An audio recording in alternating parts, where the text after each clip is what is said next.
On the 27th of May 1940, a message was sent to Lord Gort, the general commanding the British Expeditionary Force trapped by German armour on the beaches around Dunkirk, to evacuate the maximum force possible. So began Operation Dynamo, the British Army's greatest disaster and greatest deliverance.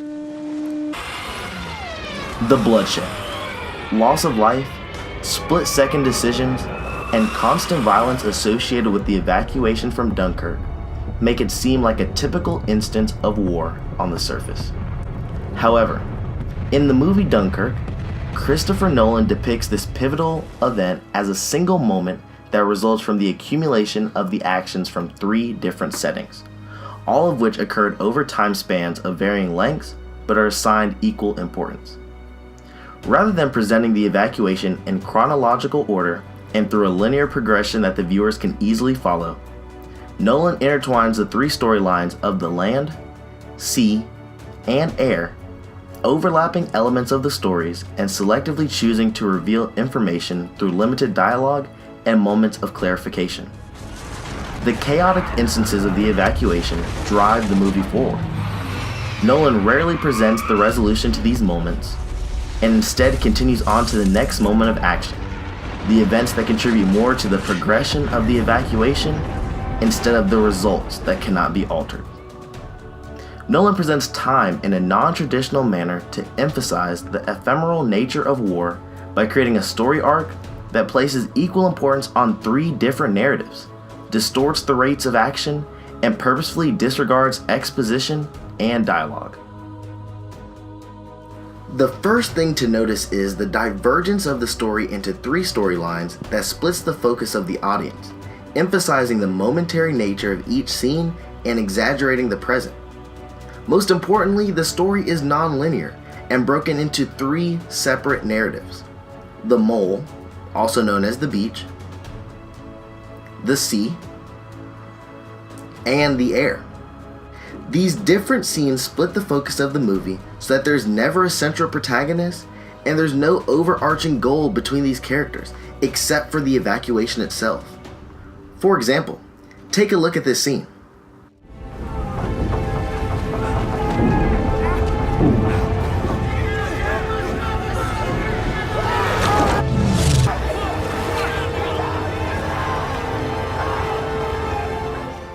The quick cuts between the dogfight, people on the boat, and those on the land leave the viewer lacking context, but fully immersed in the moment, evoking a feeling of chaos that was felt by those in the war. Moreover, each scene in the film is momentary and fleeting. The constant rotation between characters prevents the viewers from getting attached to any one storyline and forces them to focus on the evacuation as a whole. However, Nolan uses suspenseful events and multiple narratives at the same time, showing how uncertain the actions of individuals in war can be. And when this is coupled with the fact that all storylines have simultaneous action scenes, multiple storylines became the first way for the audience to become immersed in the Dunkirk evacuation. Almost an hour and a half into the film, Dunkirk's climax occurs with the convergence of all 3 storylines. At this moment, the non-linearity of the story evaporates. The soldiers are found in the oil-drenched water. The father and son save the soldiers in the water, and the pilot shoots down the German fighter before it kills either group. Suspense and confusion is kept until the last moments, however. It is unclear who is in the water, where the father is in the ocean, or where the pilot is flying until this convergence. At the same time, this misdirection parallels the chaos of war. The movie mirrors war's hectic nature and engulfs its audience in a similar situation. The characters are always forced to react and never act themselves. And after this convergence, the viewer's understanding becomes more of that like a general who has given orders to multiple units. They understand who is doing what, when, and why. But all that can be done is watch and hope that each person fulfills their duty. In Dunkirk, Nolan reveals how the pacing of action during wartime differs depending on its setting.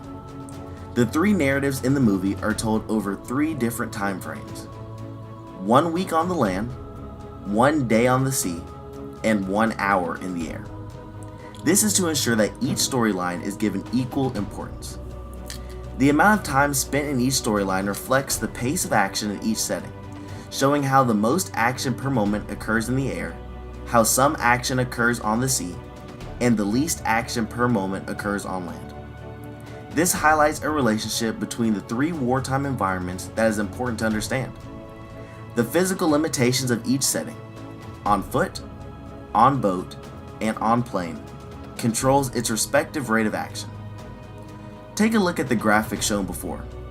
In Dunkirk, Nolan equates 1 hour in the plane to 1 day in the sea to 1 week on land. The vertical distance each line travels highlights the length of each narrative in real time. Comparing the vertical distances traveled by each line showcases how the longest time frame is the land and the shortest is the air. This reveals how Nolan chooses to capture the action of different environments in the film. Nolan furthers his discussion of the experience of time by comparing rates of action through meaningful shot selection. Take a look at the following clip.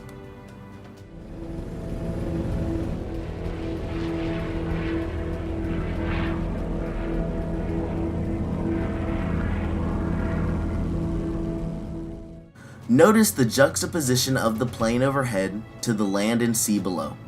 The viewer can see the land and sea speed by underneath the pilot, reflecting how time on the land and sea are separate from the air. The bird's eye view technique shows the relationship between these 3 fronts by keeping the plane in frame while the background is blurred motion.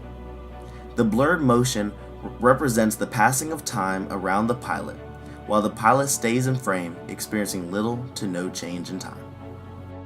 The absence of details offered by Nolan significantly affects the storyline. It causes the main focus of the film to be solely the moments currently taking place. This causes the audience to undergo the film as if they were actually a participant in the war.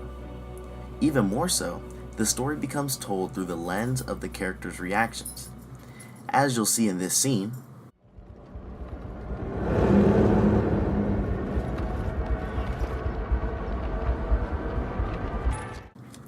the camera focuses on the soldier's face as he observes a German fighter plane come from above. As the camera pans to the men on the beach capturing their facial responses to their likely death, the story is told without words. The film's meaning is conveyed merely through the facial expressions of those in the film. And as the audience relates to those facial expressions, the meaning of the film becomes conveyed without words. Additionally, Nolan's facial expressions portray emotion. Take a look at this scene.